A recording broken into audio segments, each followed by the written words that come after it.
Kita nyo yan? Napakaganda, no? Bagay na bagay at pasok na pasok sa kahit na anong konsepto.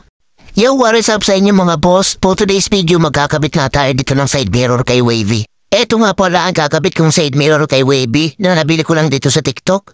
Ito yung kanyang brand, Rizoma. Di ko alam kung tamang pronunciation yan. Basta Rizoma yan. Silver black ang napili kong kulay. Ang maganda pa dito, plug-in tayo sa lahat ng klase ng motor. Okay, tingnan mo yung balot niya, napaka-solid at naka-styrofoam talaga siya.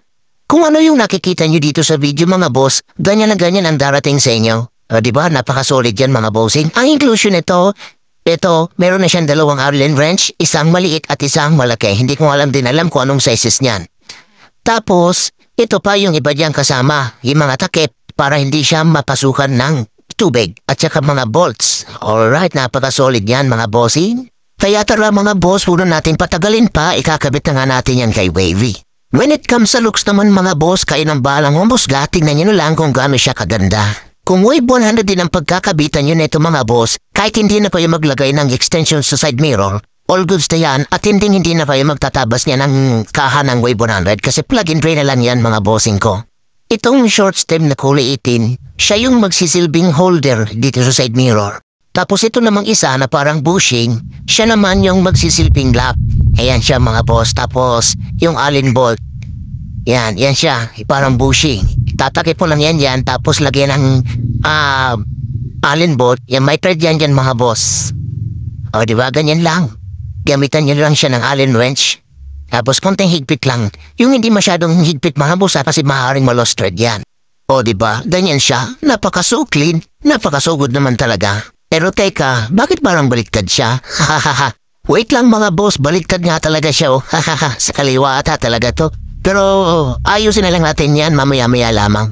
Tanggalin ko lang dito yung takip mismo dito sa stem niya kasi dito yung pagsisilbing pinaka-bolt sa side mirror mga boss. Ito siya yung takip para hindi siya mapasukan ng ulan. Just in case na mag-washing or maulanan kayo. Ito mga bolt na ito mga boss, pwedeng-pwede yan sa lahat ng klase ng motor. Any kinds, any types of motorcycle.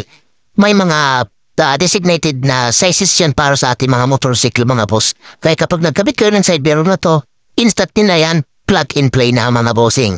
Kaya kung nag-aalala kayo kung pasok na pasok yan sa motor nyo, 100% pasok na pasok po yan mga bossing. Yan, ganyan lang siya mga boss, kunting higpit lang, tamang higpit para hindi siya ma-lost thread. Kasi yung main stem niya, plastic lang siya. Tapos yan, kunting adjustment na lang, nasa sa inyo na kung anong gusto niyong posisyon yan. Kahit anong posisyon naman basta makapasok, all goods yan.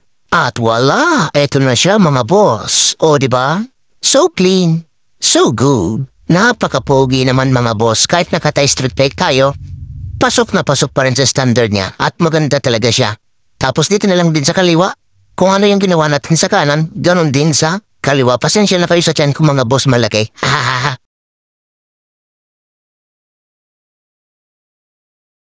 Tapos itong takip sa bolt mga boss, wag niyong kakalimutan niya kasi sobrang halaga niya dito sa side mirror. Para iwas kalawang rain at saka iwas mapasukan ng tubig.